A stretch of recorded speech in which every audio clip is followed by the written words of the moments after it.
électeurs, personne n'arrête pas ici, aujourd'hui. Sur leur brassard, l'acronyme CMFPR, la coordination des mouvements et fronts patriotiques de résistance. Toute la journée de dimanche, ces miliciens pro-Bamako ont gardé les bureaux de vote de Gao, surveillant de près les entrées et sorties des électeurs. Parmi eux, le lieutenant-colonel Haïdara a participé à la sécurisation des centres de vote. On a des bases un peu partout dans la région de Gao, ainsi que dans la région de Menaka, ainsi que Tombouctou. Le SILA a sillonné les différents centres de vote pour voir la situation de la sécurité. Nos combattants de la plateforme, en grosso modo, sur nos CMFPR 1 et CMFPR 2 qui sont ensemble pour sécuriser avec les autres.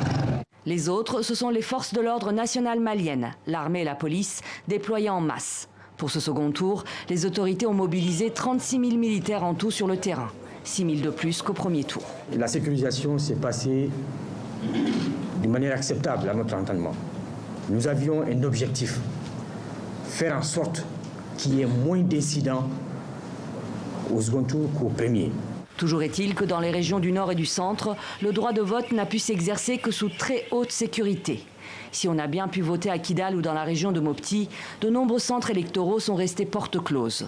Selon les premiers chiffres officiels, sur les 23 000 bureaux de vote du pays, seuls 490 étaient fermés au second tour, contre 871 au premier tour.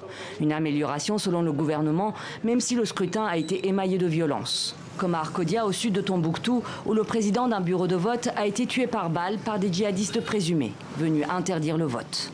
On a entendu parler qu'il y a un des chefs de centre qui a été tué au nord. Bon, on déplore ça vraiment.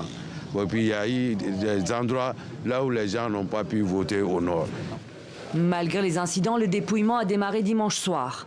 Il faudra encore sécuriser le retour des bulletins et procès-verbaux à Bamako dans un contexte de forte tension et de contestation électorale.